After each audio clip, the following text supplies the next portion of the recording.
When studying Sahīh Al-Bukhāri, it's important to understand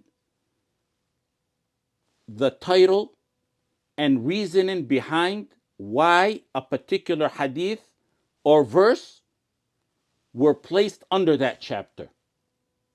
Sometimes the title name is short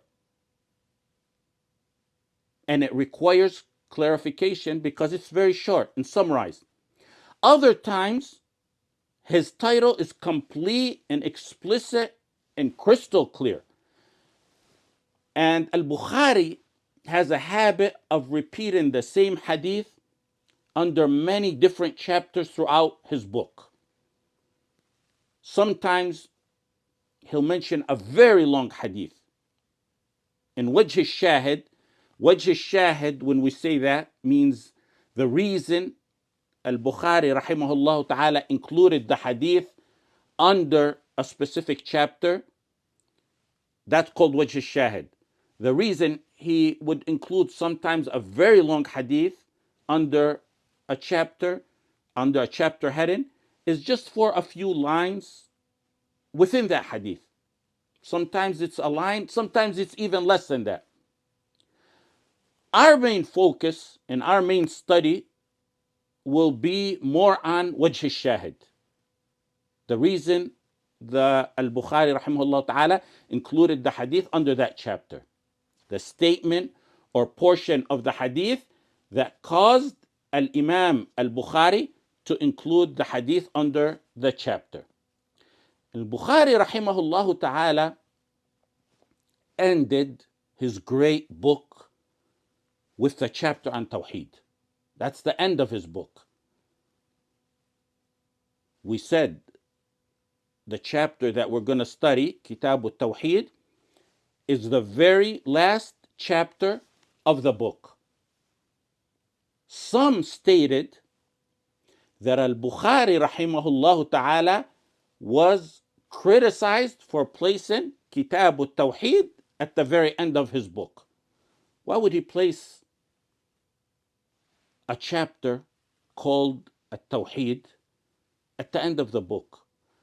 They argued that it should have been in the beginning, because Tawhid, as we know, is the foundation and origin and essence. However, ulama responded to that and said al-Bukhari chose to end his book with the highest and most esteemed topic. So you get a better understanding. The very first chapter of Sahīh Al-Bukhāri is al-Waḥy, revelation. He began his book with the chapter on revelation for obvious reasons, because revelation is the source. It's more like an introduction. That chapter is more like an introduction. The second chapter after that is Kitāb Al-Īmān. Kitāb Al-Īmān. The fruit of revelation is Īmān. Then it's Kitāb Al-Ilm. The third chapter is knowledge. To understand revelation, you need knowledge.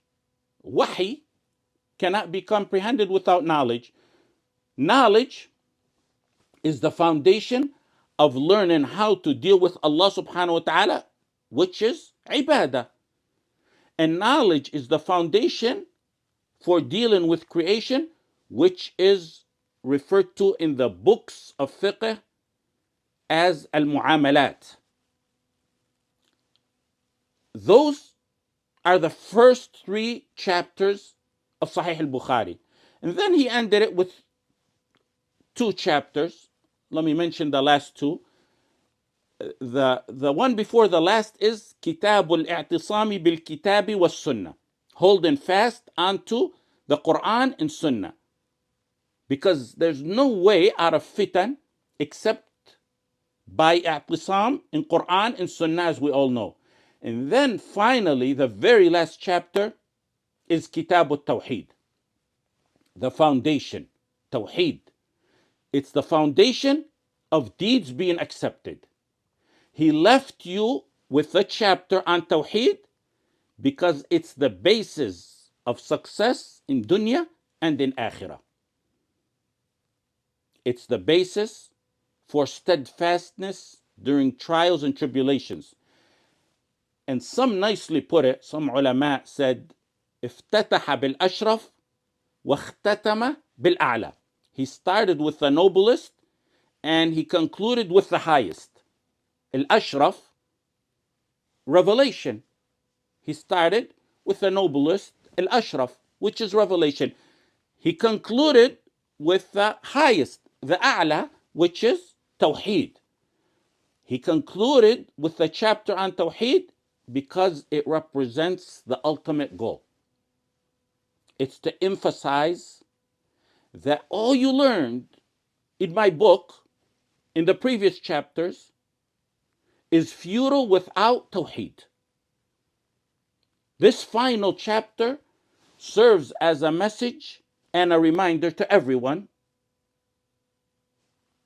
Just as he ended his book with Tawheed, you too should end your life steadfast on La ilaha illallah, Muhammadur Rasulullah, as in the hadith that's in Sunan Abū Dāwūd, من كان آخر كلامه لا إله إلا الله دخل الجنة.